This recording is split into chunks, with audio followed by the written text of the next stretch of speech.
Olá, Kizards! Bem-vindos a mais uma explicação super rápida. Vocês sabiam que todos os seres vivos, desde uma formiguinha até uma baleia azul gigante, são feitos de células? Pois é.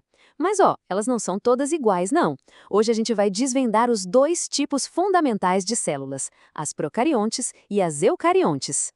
Para a gente começar, pensem um pouquinho comigo. Será que a célula de uma bactéria é igualzinha à de um elefante?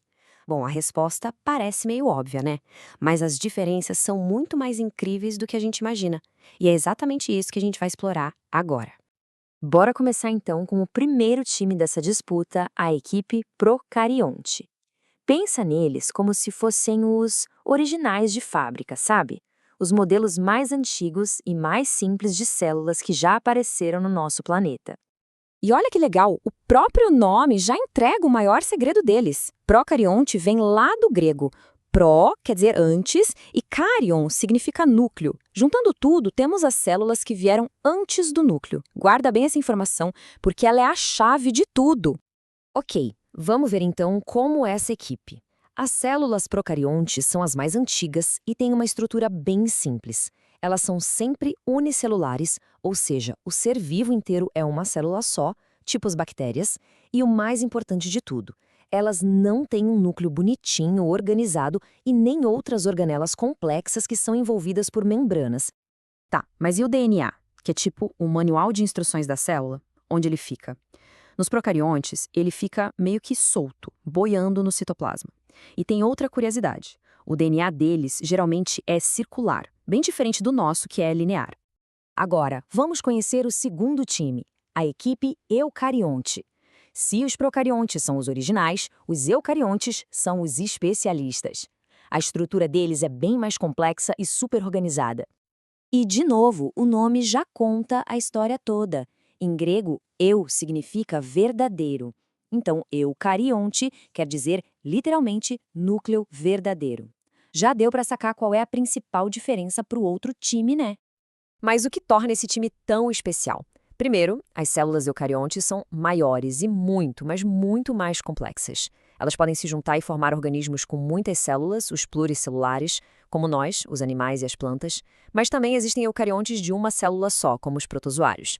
A grande estrela aqui é o núcleo, que é super bem definido e protege o material genético. E além disso, o citoplasma é lotado de compartimentos, as famosas organelas, cada uma com uma função específica. É tipo uma cidade funcionando. E o DNA delas? Ah, aqui a história é outra. Nada de ficar solto. Ele fica muito bem guardado dentro do núcleo, super protegido.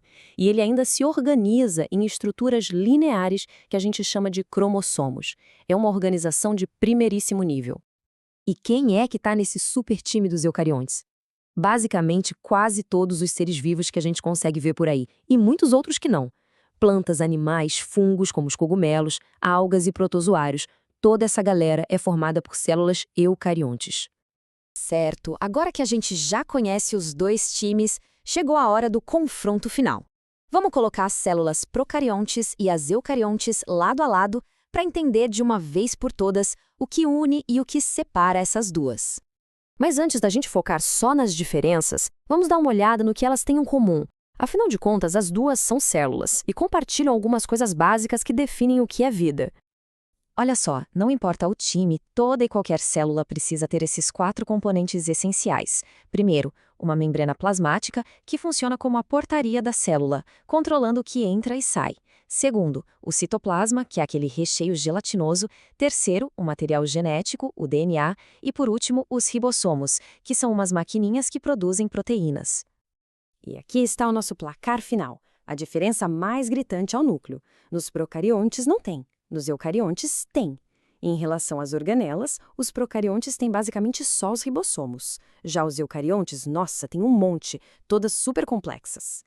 Isso já mostra a diferença de complexidade. Uma é simples, a outra complexa. E por fim, a organização da vida. Procariontes são sempre sozinhos, unicelulares.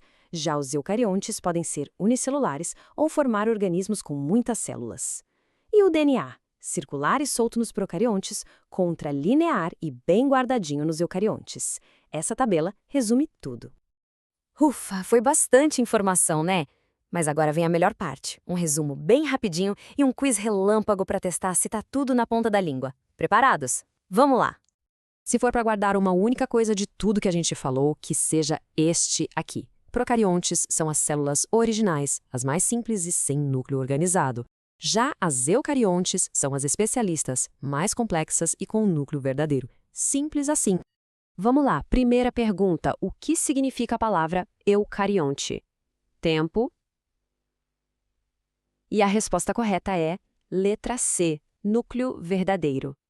Eu significa verdadeiro e carrion, núcleo. Moleza, né? Pergunta número 2. Onde fica o DNA nas células procariontes? Valendo. A resposta certa é a D, no citoplasma. Lembra que ele fica disperso porque não tem núcleo para guardar ele? Vamos para a terceira. Quais seres vivos são formados somente por uma única célula? Pensando? E a resposta é letra B, as células procariontes. Elas são sempre unicelulares, lembra? Pergunta 4. O que é que os dois tipos de célula têm em comum? Pensa bem. E a resposta é a letra C, ribossomos. Lembrem-se que membrana plasmática, citoplasma e DNA também estariam certos, mas, das opções ali, só os ribossomos estão nos dois times.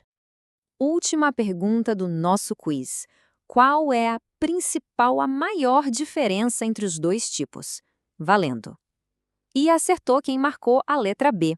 A grande diferença é a presença de um núcleo verdadeiro e de um monte de organelas complexas nas células eucariontes. Parabéns para quem acertou todas. E agora, para a gente fechar com chave de ouro, é a vez de vocês participarem e mostrarem o que aprenderam. Quero lançar um desafio para vocês responderem aqui nos comentários. A pergunta é a seguinte: se fosse possível criar uma nova forma de vida do zero, qual tipo de célula seria um ponto de partida melhor?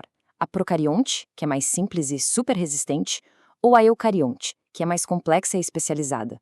E o mais importante, por quê? Quero ver as teorias de vocês aqui embaixo.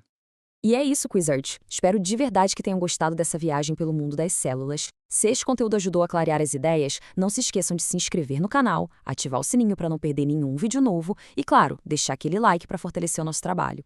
Um abraço e até a próxima!